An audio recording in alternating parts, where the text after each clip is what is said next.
Why doesn't anybody do this anymore? Tennis courts have been slowed down drastically over the years, and as a result, serving and volleying has become somewhat of a lost art. Is there a need to correct court surface to bring in different elements of the game? Yes. But here's the thing, the courts didn't change by accident. I think it is a little bit intentional. It was a series of deliberate moves that have led us to where we are today, stuck in tennis purgatory.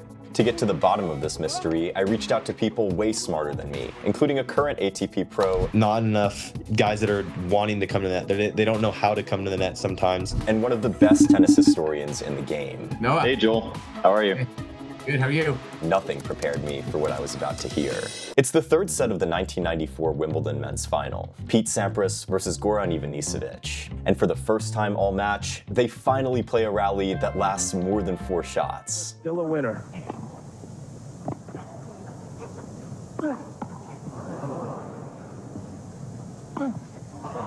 It ends up being the only rally over 4 shots over the entire match. Ace, service winner, easy put away volley, double fault, rinse, and repeat. And it wasn't just that match. Take the 1998 US Open final, Pat Rafter versus Mark Philippoussis. Almost 80% of the rallies were done and dusted within 3 shots. Fans started complaining that tennis had turned into a glorified hitting contest. Fast forward to Wimbledon 2025, and we have Sinner and Alcaraz with almost 70 rallies lasting over 4 shots. But here's where it gets interesting. The 90s, that wasn't even the golden era of the serve and volley. That crown, according to Joel Drucker, belongs to the 70s. If you look at the heyday as like a volume of serve and volleyers, I guarantee you, if we looked at the top 50 of 1975 compared to the top 50 of 1985 or 95, we'd find fewer serve and volleyers. Real pinnacle time of the serve and volleyers, I would say from 1946 to about the early 70s. So why was everyone rushing the net back then? 3 reasons. Grass, grass, and more grass. Until the early 70s, many tournaments were played on grass, including 3 out of the 4 slams: Wimbledon, the Australian Open, and the US Open. Today, it's basically just Wimbledon and a handful of warm-up events. Climate change and maintenance costs have made grass courts a lot more difficult to maintain. But here's what you need to know. Serving and volleying wasn't just a style choice. It was the optimal strategy for the conditions that existed back then. Grass courts were fast. The ball skidded through, stayed low, and gave returners almost no time to set up. Plus, the sometimes uneven bounces incentivized players to attack the net and volley more often to win points, unlike today where modern-day players think differently. Drucker points out that back in the day, almost everyone hit a one-hander. Serving and volleying wasn't just a style choice. It was the optimal strategy for the conditions that existed back then. But why's that? It's time to go back to basics. The one-handed backhand is easier to volley against for several reasons. First, there's less reach and coverage on the return. Plus, you need more time to set up on the shot, which invariably means it's easier for your opponent to have a good read. And on top of that, you generate less topspin with the one-hander, and defensive shots are a lot weaker. But then comes the rise of the two-handed backhand that completely flips the script.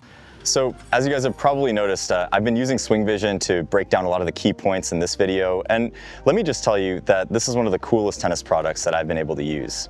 I've also been working on my own game a lot this year, and what I love about SwingVision is I'm able to take the same analytical approach I take to the Courtside videos and apply it to myself on court. It's kind of crazy when you watch yourself back and you realize you're maybe not as good as you think you are. Trust me, that's been happening to me all year. But with SwingVision, I'm able to see things with my strokes and with my footwork that maybe I might not notice if I'm just rallying with a friend, and I'm able to actually play these things back in slow motion and work to improve them. What's also really cool is you're able to see heat maps related to your game, so I can see, for example, where I'm making contact with, say, my backhand relative to the baseline, and also see like kind of the depth and spin that I'm getting on my shots too. SwingVision has helped me improve my game a lot this year, and if you're also looking to improve your tennis this year and beyond, use my link in the description or the code that's showing on screen right here for a free swing stick, normally worth $100 with your subscription. Anyways, let's get you back to what Joel Drucker was saying. So now it's the early 70s. Jimmy Connors and Bjorn Borg, all with two-handed backhands, all for various reasons allowed to play with two-handed backhands. The two-handed backhand was considered taboo. You didn't do that. And the two-handed backhand greatly turned the tables on the net rusher, because if you serve and volley versus a one-hander, unless the one-hander is super, really good, you're probably getting a good look at the volley. Now along comes the two-hander.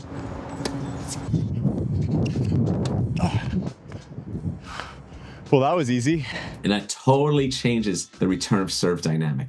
two-hander can apply much more leverage, disguise, direction. Two-hander can hit it early. They can drive it down the line. They can dip it at my feet. They can roll it cross court. They have way more options. And the two-hander can pass more effectively. Because again, a lot of the one-handers in those days were slice backhands too. And a slice back into a net rusher is just like a feast. But you hit your volley to a two-hander, they can disguise the ball better because they can delay their swing. They can hit topspin lob. So what starts to happen in the early 70s is the tables are turned. The third reason the serve and volley faded from the game, racket tech got way better, which gave players more raw power. When tennis was played with rackets like this, hitting a winner from the baseline was a lot more difficult. However, with improved composite racket and string technology came faster serves and bigger ground strokes that on fast courts led to a speed of play that we had never witnessed in the sport. Like what I'm saying is they come to the net, they get passed one or two times because, you know, guys from the back are so good. So then they feel discouraged to come in. I think that might be a part of it. But with the equipment, I mean, guys are just able to hit the ball so big. It's so hard to sometimes control those volleys when guys are creating 3,000 plus RPMs on a forehand. Earlier this year, I had the chance to visit Babolat's string factories in France and get the inside scoop on the technology and the process behind how these strings are made. You should definitely check out both videos after this one if you haven't seen them already. But long story short, the bigger rackets and the subsequently improved ground strokes kinda made things start to look a bit one-dimensional. There's the bigger ground strokes. The Jimmy Arias, Andre Agassi forehand that emerges in the 80s. The Ivan Lendl with the more punishing ground strokes. The bigger rackets that emerge in, like for example, I've got a few here. This is a wood racket. Volley with this. Not so easy to get top spin on the ground strokes with this. All right, Connors has this, but the hitting area isn't that big and he times the ball really well. But then, look at this. This is my 100 size Prince. Look at that. Look at that hitting area. That's good for ground strokes. And the courts, for various reasons, the courts are becoming slower. So now we get to the million-dollar question. Why were the courts actually slowed down? Was this a strategic decision by the powers that be to improve the marketability and the product of the sport? Or is there something deeper going on here? You know, I think that it certainly is a little bit intentional. I do understand it on center courts because, you know, all the top 10 guys are going to be on the biggest stadiums. And so when you have a slower court, you get to see more shots hit. And when there's more shots hit, you have more chances of greatness. But Drucker sees it differently. He doesn't think there was some smoke-filled room where tennis officials plotted to kill the serve and volley. Let's look at this in combination, not necessarily in sequence. So the game was open in 1968. They're starting to play more events for more money with bigger crowds. I don't want to host my event in front of 1,700 people. I want to have it in the Boston Arena. So before you get to slow down, look at size of venue. I want 10,000 people to watch it. So they're having indoor events on carpet. Those are fairly fast. It's not like the game from the top down said, let's make the game slower. Each different places did it in different ways. So it happens, for example, in the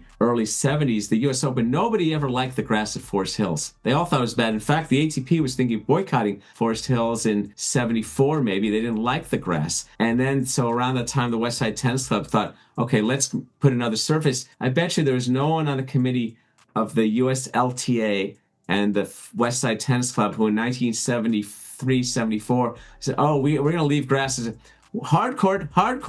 No one said that. Best next available one, and there are already Hartrue courts at that club, was Hartrue. So, okay, we'll make it Hartrue. And that'll make for longer rallies. What it also did, though, it undermined a whole generation of Americans who'd mostly learned to play the serve and volley game. It helped a few. It helped Jimmy Connors, who was an all-court player. It also helped a lot of Europeans, and it helped them generate better results, which allowed the game to boom more. So a guy like Guillermo Vilas, of the 3 years of the US Open on clay, 2 semis and a title run, maybe that inspires growth of the game in Argentina, in South America. So more people are getting into the game. Other countries are coming into the game in the beginning of the 70s and 80s. Essentially, these changes happened tournament by tournament, surface by surface. There was no grand conspiracy, no official decree from the ITF saying, let's slow everything down. It just happened. With all that context, the next question is obvious. Why don't players serve and volley anymore at the game's highest level? I think in the development process, there's so much emphasis on attaining outcomes, whether it's scholarships or rankings, that what's neglected is skill building. Many people point to the 2001 Wimbledon final as the death of the serve and volley. It was just about the last time we saw two players with big serves and net games in Ivanisevic and Rafter. The following year in 2002, and for the first time in almost 25 years, we had two baseliners in Hewitt and Nalbandian duking it out in the Wimbledon final. The upshot?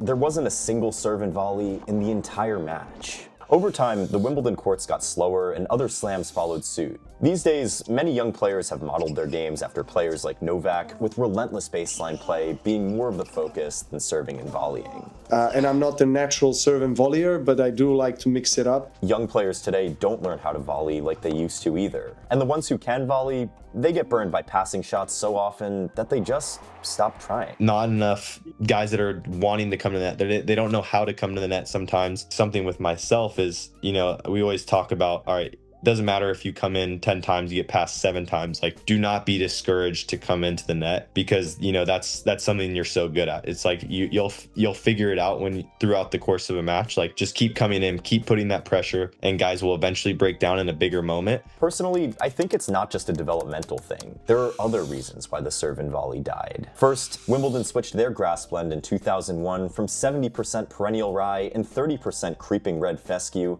to 100% ryegrass. Why? Less wear and tear, better TV visuals, fewer rain delays. Sounds great, right? But it made the courts noticeably slower.